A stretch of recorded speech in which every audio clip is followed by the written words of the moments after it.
Bonsoir, à la une de ce JT. Les suites de l'affaire visant 7 policiers lyonnais.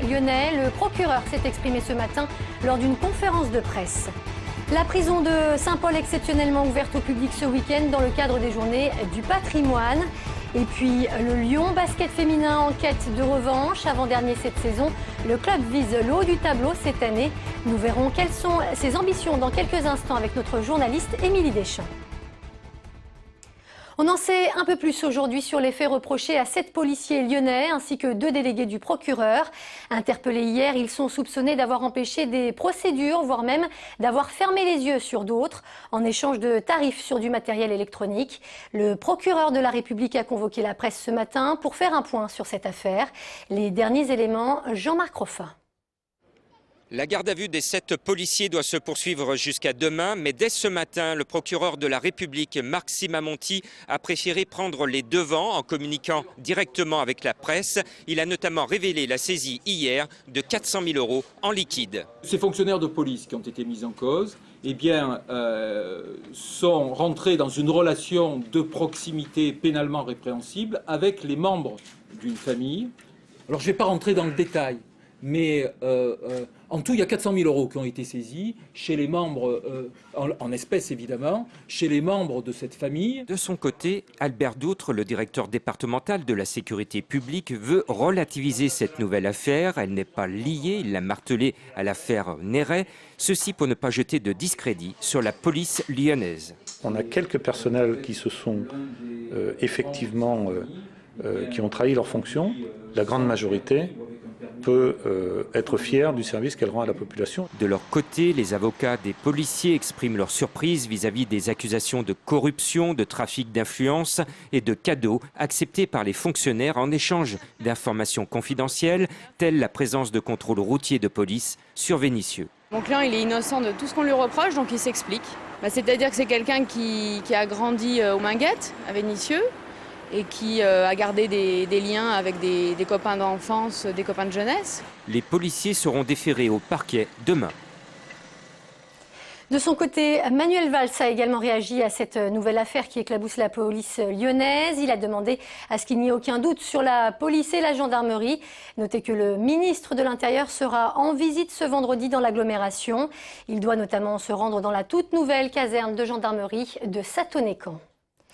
Justice, des peines allant de 8 mois à 5 ans de prison. Le tribunal correctionnel de Lyon vient de condamner l'ensemble des 23 prévenus impliqués dans une vaste affaire de trafic de faux papiers.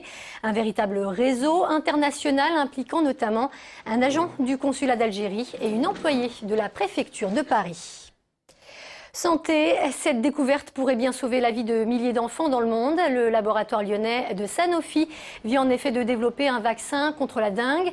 Un vaccin qui s'est révélé efficace à 30%, une véritable avancée, d'autant qu'il n'existe aujourd'hui aucun traitement spécifique contre cette maladie.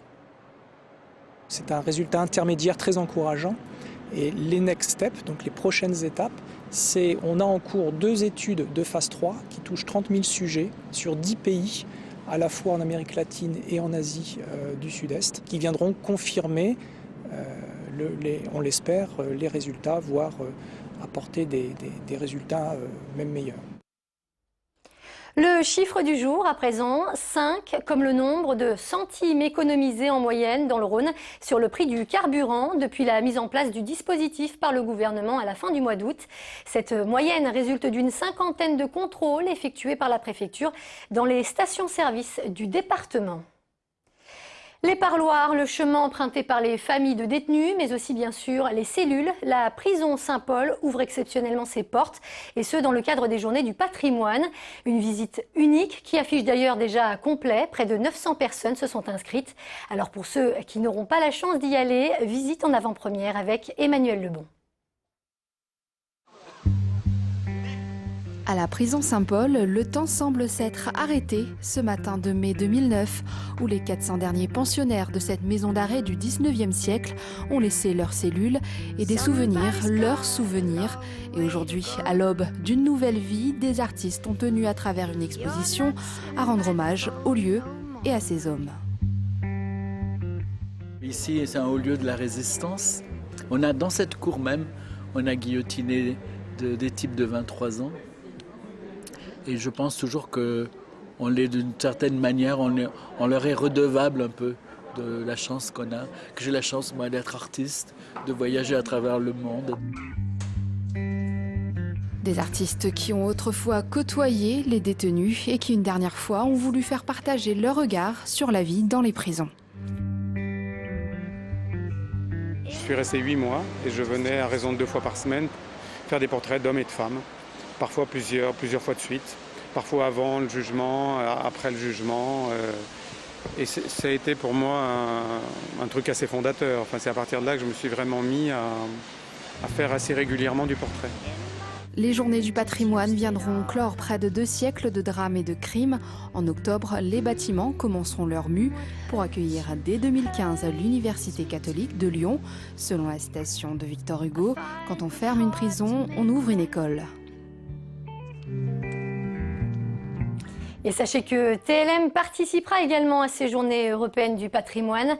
Venez donc à la rencontre de nos équipes et découvrez nos studios. Pour vous inscrire, rendez-vous sur l'adresse qui s'affiche sur votre écran, www.porteouverte@tlm.fr. Basket, la présentation de la nouvelle équipe professionnelle de l'Asvel à l'hôtel de ville de Villeurbanne a été quelque peu occultée hier soir. Le public, comme la presse, attendait tous une seule personne, Tony Parker, le vice-président du club, qui depuis quelques jours fait beaucoup parler de lui. Tipeee en effet menaçait de se désengager du club si le projet de la grande salle n'avançait pas un peu.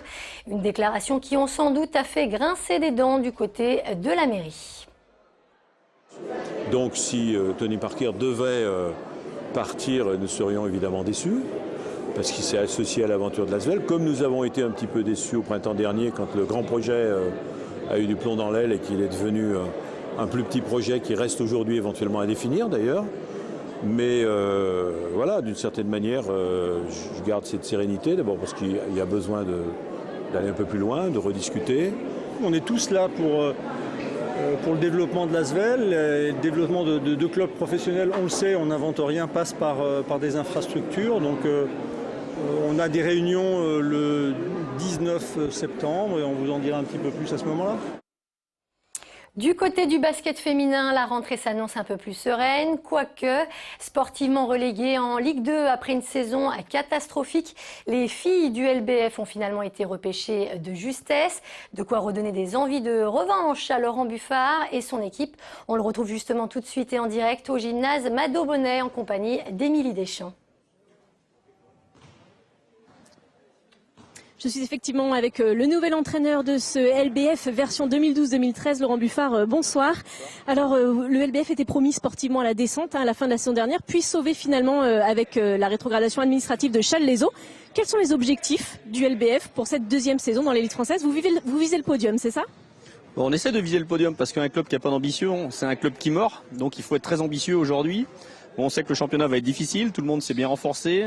Il y a beaucoup d'homogénéité dans toutes les équipes. Dans les matchs amicaux, ça s'est bien passé jusqu'à maintenant. Donc il nous reste encore quelques matchs de ligue à préparer et qui vont être révélateurs un petit peu pour la suite de notre championnat. Voilà, on a une équipe qui est merveilleuse avec des jeunes femmes. Une équipe très remaniée, un nouvel entraîneur, un nouveau président. Il y a du changement en tout cas. Oui, il y a du changement, mais en même temps, bon, il y a 7 joueuses de Challes, il y a 3 joueuses de Lyon que je connais bien puisque je les ai toutes entraînées. C'est une équipe avec des jeunes femmes merveilleuses, intelligentes et puis surtout qui ont envie de réussir, qui ont une soif de réussite. Et ça, c'est bien d'avoir des gens comme ça pour fonctionner et pour gagner. Vous êtes l'homme de la situation parce que vous avez le plus beau palmarès du basket féminin français en tant qu'entraîneur. Qu'est-ce que vous allez apporter? Qu'est-ce qui vous a incité à relever ce nouveau défi avec Lyon?